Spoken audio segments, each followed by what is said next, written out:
Welcome back दोस्तों, आप सभी का एक बार फिर से स्वागत है आपके अपने चैनल एम ए स्पेस के ऊपर। अब आप लोगों ने जो है, आप लोग AKTU के लेटेस्ट स्टूडेंट हो, यानी इससे पहले वाले जो बच्चे थे वो लोग पुराने बच्चे थे AKTU के, तो उन लोगों के लिए सब्जेक्ट कोड अलग था। आप लोगों के लिए पूरा जो सिलेबस है उसको बदल दिया गया है। आपने बहुत सारे टीचरों के मुंह से भी सुना होगा, या टीचर लोग आपको बता भी रहे होंगे कि वहाँ सारा सिलेबस बदल दिया गया है। तो बदला हुआ सिलेबस ही मैं आप लोगों को पढ़ाने वाला हूँ, यानी बिल्कुल नया पढ़ाने वाला हूँ। AKTU की ऑफिशियल वेबसाइट से जाके आप चाहो तो सिलेबस मैच भी कर सकते हो। अब मैं आज से आप लोगों के लिए बिल्कुल नई सीरीज शुरू करने जा रहा हूँ। एकदम न्यू फ्रेश हमारा सब्जेक्ट होगा, न्यू टॉपिक्स होंगे, और मैं हूँ आदित्य ठाकुर। तो फटाफट से शुरू करते हैं। अब देखो, हमारा जो सब्जेक्ट है that is basically fundamental of mechanical engineering. ठीक है, इसका शॉर्ट फॉर्म अगर मैं लिखूँ यहाँ पे तो FME। इस सब्जेक्ट का जो पहले नाम था मैं यहाँ पे लिख देता हूँ, डेट इज FMEM। इसका इतना बड़ा नाम था और इसमें हमें बहुत कुछ एक्स्ट्रा पढ़ना पड़ता था। ठीक है, काफ़ी सारे टॉपिक इसमें एक्स्ट्रा थे, पूरी मैकाट्रॉनिक्स घुसी हुई थी इसके अंदर, लेकिन अब वो सब काट दी गई है। अब सिर्फ आपको इतना पढ़ना, FME पढ़ना है। ठीक है, तो इस वीडियो के अंदर, यानी इस पूरे सेशन के अंदर, यानी इस पूरे ही प्लेलिस्ट के अंदर हम लोग कंप्लीट यूनिट नंबर 1 से लेके 5 तक के सारे ही यूनिट्स कंप्लीट पढ़ रहे होंगे। आपको बिल्कुल हेटेशन या चिंता लेने की ज़रूरत नहीं है।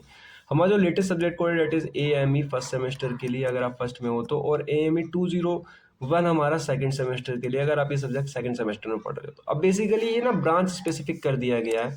पहले ये सब्जेक्ट कॉमन था, यानी CS के, इलेक्ट्रॉनिक्स के, इलेक्ट्रिकल के, मैकेनिकल के, सिविल के सारे बच्चे इस सब्जेक्ट को पढ़ते थे, लेकिन अब सिर्फ मैकेनिकल स्ट्रीम के बच्चे ही इसको पढ़ने वाले हैं। तो सिर्फ आप लोग पढ़ रहे हो।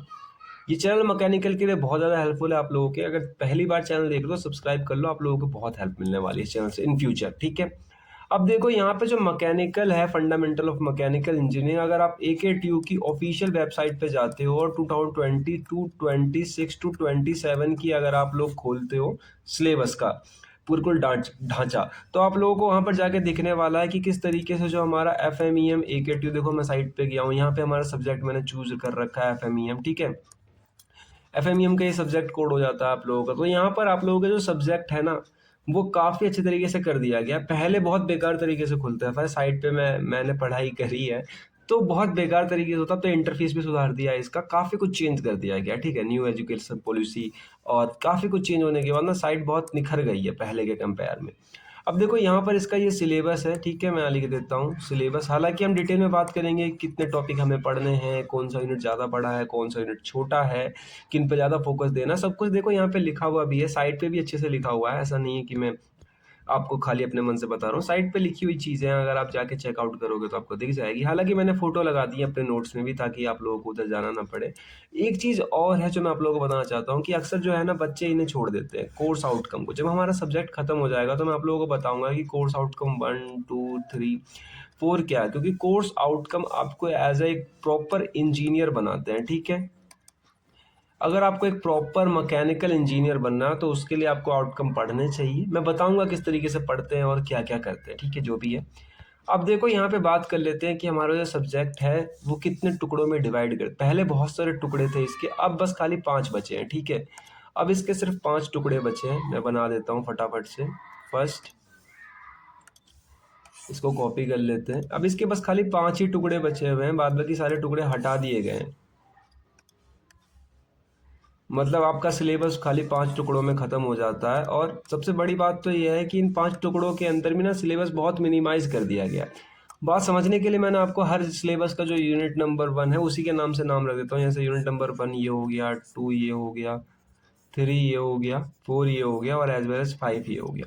अब देखो, एक ध्यान देने वाली बात यह है कि यूनिट नंबर 1 यूनिट नंबर 2 के साथ कोई रिलेशन नहीं रखता। ठीक है, और यूनिट नंबर 1 किसी भी यूनिट के साथ कोई रिलेशन नहीं रखता। ठीक है, ना 2, 3 के साथ रखता है, ना 3, 4 के साथ रखता है। मतलब कोई भी यूनिट किसी यूनिट के साथ कोई रिलेशन नहीं। यहाँ पे रैंडम कोई सी भी यूनिट पढ़ सकते हो, सारे यूनिट सेपरेट है। ठीक है, मैं लिख दूँ सब में।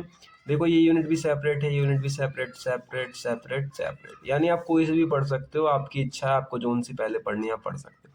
पर मोस्ट ऑफ द क्लासेस में जो है आप लोगों को या तो पहले यूनिट नंबर 4 पढ़ाई जाने वाली है, थर्मोडाइनमिक, नहीं तो इंजीनियरिंग मैकेनिक्स, इन दोनों में से कोई सी एक शुरू करेंगे वो लोग। ठीक है, अब देखो यहाँ पर आ जाते हैं fundamental of mechanical engineering unit number 1 का सिलेबस। सिलेबस आ गया और लिख लेते हैं यहाँ पे। ठीक है, ये सिलेबस है हमारा। तो बेसिकली सिलेबस है किसके रिगार्डिंग क्या क्या पढ़ना है। देखो यूनिट नंबर 1 का जो नाम है डेट इज इंजीनियरिंग मैकेनिक्स यानी ईएम, और ये बहुत ही ज़्यादा इंपॉर्टेंट सब्जेक्ट है मैकेनिकल ब्रांच के लिए। जैसे जैसे आप मैकेनिकल इंजीनियरिंग में आगे बढ़ते जाओगे आपको बहुत कुछ पता चलने लगेगा, तब आपको पता चलेगा कि जितना भी आप पढ़ रहे हो अभी सारा का सारा, ठीक है, तो ये सारा का सारा सिर्फ फंडामेंटल है रिगार्डिंग ऑफ मैकेनिकल इंजीनियरिंग। यानी जो भी आप पढ़ रहे हो पूरा मैकेनिकल को अगर निचोड़ के मैं कहूँ किसी एक किताब में रख दिया गया है तो वो यही वाली किताब है एफएमई। एफएमई में आपको पूरी मैकेनिकल पढ़ा दी जाती है ऊपर ऊपर से, ठीक है, सब कुछ पढ़ा दिया जाता है, सब कुछ आगे डिटेल में पढ़ोगे आप।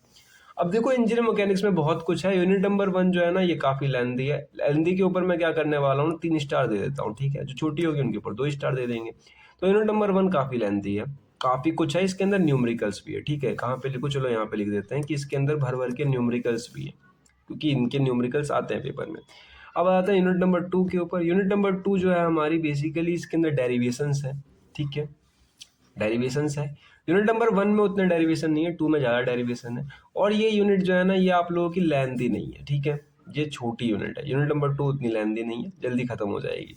कुछ मशीन्स है इसके अंदर, जैसे आप देखोगे तो यूटीएम मिल जाएगा आपको, यूनिवर्सल टेस्टिंग मशीन, देखो ये लिखा हुआ है यूनिवर्सल टेस्टिंग मशीन, ठीक है, यूटीएम मिल जाएगा। हार्डनेस कैसे चेक करते हैं, हालांकि इनकी जब आप लैब लोगे ना, एफएमईएम की जब लैब लोगे तो इन मशीनों का आपको रूबरू भी कराया जाएगा, अगर लैब हुई तो, क्योंकि मेरे को पता नहीं है अब नए वाले सिलेबस में इनकी लैब है कि नहीं। अगर होगी लैब तो आपको इन मशीनों को दिखाया जाएगा वर्कशॉप के अंदर, ठीक है। अब बात आती है यूनिट नंबर 3। यूनिट नंबर 3 आप ऐसा कह सकते हो सबसे छोटी यूनिट है, ठीक है, सबसे छोटी, यानी सिंपल आप 1 स्टार लो इसके ऊपर। सबसे छोटी यूनिट जो है वो फ्लूइड मैकेनिक्स है, और फ्लूइड मैकेनिक्स इसका एक छोटा नाम है एफएम। और जो एफएम है इसके अंदर आप फ्लूइड की प्रॉपर्टीज पढ़ते हो, स्टैटिक फ्लूइड के बारे में, डायनेमिक फ्लूइड के बारे में पढ़ते हो, ठीक है। बहुत कुछ काट दिया गया है। मैं आपको पहले बताऊं कि पहले 70% आपका सिलेबस जो था वो हटा दिया गया है अब, ठीक है, पहले का 70% सिलेबस हटा दिया गया, अब 30% सिलेबस ही बचा है बस खाली आप लोगों के पास। ये जो लिखा पढ़ा दिख रहा है ये सिर्फ 30% है, 70% काट दिया गया है, तो बहुत छोटा कर दिया है सिलेबस, ठीक है, तो आप लोगों के लिए अच्छा भी है कहीं ना कहीं। अब देखो एफएम हो गया खत्म, यूनिट नंबर 4 पे आते हैं। अब देखो यूनिट नंबर 4 जो है ना वो बहुत बहुत बहुत बड़ी है, यूनिट नंबर 1 को अकेले टक्कर देती है, ठीक है। और यूनिट नंबर 4 के अंदर भर भर कर आपको न्यूमेरिकल्स मिलेंगे, ठीक है, इसके अंदर न्यूमेरिकल्स भी भर भर के मिलेंगे, और ये यूनिट भी काफ़ी बड़ी है, ठीक है। इस यूनिट को कवर करते करते आपको बहुत टाइम लगने वाला है। इसके अंदर बहुत कुछ पढ़ोगे आप लोग, न्यूमेरिकल पढ़ोगे, डेरिवेशन भी इसके अंदर बहुत सारी है, ठीक है, डेरिवेशंस भी बहुत सारी है इसके अंदर, थ्योरी भी बहुत सारी है, तो काफ़ी कुछ यूनिट नंबर 4 के अंदर। और यूनिट नंबर 4 अपने आप में बहुत ही ज़्यादा इंपॉर्टेंट यूनिट भी है मैकेनिकल ब्रांच से देखा जाए तो, ठीक है। और यूनिट नंबर 5 की बात कर लेते हैं। देखो यूनिट नंबर 5 जो है ना ये लेंदी बहुत है लेकिन बहुत आसान है, ठीक है, मैं लिख दूं यहाँ पे, देखो कि टू इजी, सबसे आसान यूनिट ये है, और सबसे छोटी यूनिट यूनिट नंबर 3 है। यूनिट नंबर 5 जो है ना वो बहुत ही ज़्यादा लेंदी है, यानी आपको चीज़ों को रटना पड़ेगा, समझना पड़ेगा, आपको याद रखना होगा। ये वॉलिड यूनिट है कुछ उस टाइप की कि आपको पता होना चाहिए कि कोई मटेरियल कितने पॉइंट पे जाके कब पिघल रहा है, उसकी मेटलर्जी क्या है, उनके अंदर क्या क्या प्रिंसिपल यूज करे जा रहे हैं। हालांकि आपको वर्कशॉप में वेल्डिंग कराई जाएगी, मेरे ख्याल से आर्क वेल्डिंग होनी चाहिए आप लोगों की, ठीक है। ये दूसरी वाली भी करा देंगे आप लोगों के, स्पोर्ट वेल्डिंग देख लेना आप लोगों के अपने वर्कशॉप के हिसाब से। और इसके ऊपर मैं स्टार दे देता हूँ 2 स्टार, ठीक है, यूनिट काफ़ी लेंदी है लेकिन यहाँ पे वाई कर लेते हैं, तो फिर यूनिट काफ़ी लेंदी है लेकिन बहुत आसान है। तो यूनिट नंबर 5 और यूनिट नंबर 3 उन बच्चों के लिए जो सिर्फ पढ़ना चाह रहे हैं और पास होना चाह रहे हैं, तो यूनिट नंबर 5 और 3 आप इजीली पढ़ लोगे। ना न्यूमेरिकल्स हैं ज़्यादा, ना थ्योरी है, ना डेरिवेशन है, बस खाली आप लोगों के लिए समझने लायक कॉन्सेप्चुअल चीज़ें हैं जो आप समझते जाओगे, ठीक है। आई होप कि आपको पांचों यूनिट के बारे में अच्छे से समझ में आ गया होगा। सब्जेक्ट हमारा बदल गया है, आपको पता ही चल गया। पहले था fundamental of mechanical engineering, mechatronics and mechanical, बहुत बड़ा नाम था पहले एफएमईएम, ठीक है, अब इसका बदल के नाम छोटा कर दिया गया है, ठीक है, तो आप लोग कंफ्यूज मत होना। छोटा नाम हो गया, सब्जेक्ट भी छोटा हो गया, एंड अब सिर्फ ये मैकेनिकल स्ट्रीम स्पेसिफिक हो गया, तो फालतू की चीज़ें हटा दी गई हैं। कोर्स का कोड है AME101 या 201, सेमेस्टर के हिसाब से डिपेंड करता है। मैं हूँ आदित्य ठाकुर, और ये जो लेटेस्ट कोर्स है इसके बारे में जो आप लोगों को यूट्यूब पे अगर आप सर्च भी करोगे तो बहुत कम चैनल मिलने वाले हैं इसके रिगार्डिंग। तो चैनल को अगर अभी तक सब्सक्राइब नहीं किया है कर लो, क्योंकि मैकेनिकल के लिए तो मेरी चैनल आप लोगों की बिल्कुल एकदम जान भर के रहने वाली है, जान बन के, क्योंकि अब मैकेनिकल जो है वो मार्केट से हो गई है ख़त्म, एकदम सच बता रहा हूँ आपको। और मैकेनिकल के जितने चैनल बचे हैं वो सारे चैनल हो गए हैं पेड, क्योंकि रेवेन्यू उतना बन नहीं रहा है, तो सारे चैनल कर दिए गए हैं पेड। और ऐसे में मेरा इकलौता चैनल निकल कर आता है जो आप लोगों को हर चीज़ फ्री में प्रोवाइड करा रहा है, बिल्कुल नए सिलेबस के साथ में, नए कॉन्सेप्ट के साथ में। मैं आप लोगों को मिलता हूँ सीधा यूनिट नंबर 1 के अंदर। तब तक के लिए bye bye and keep learning and thank you for watching this video. Bye bye.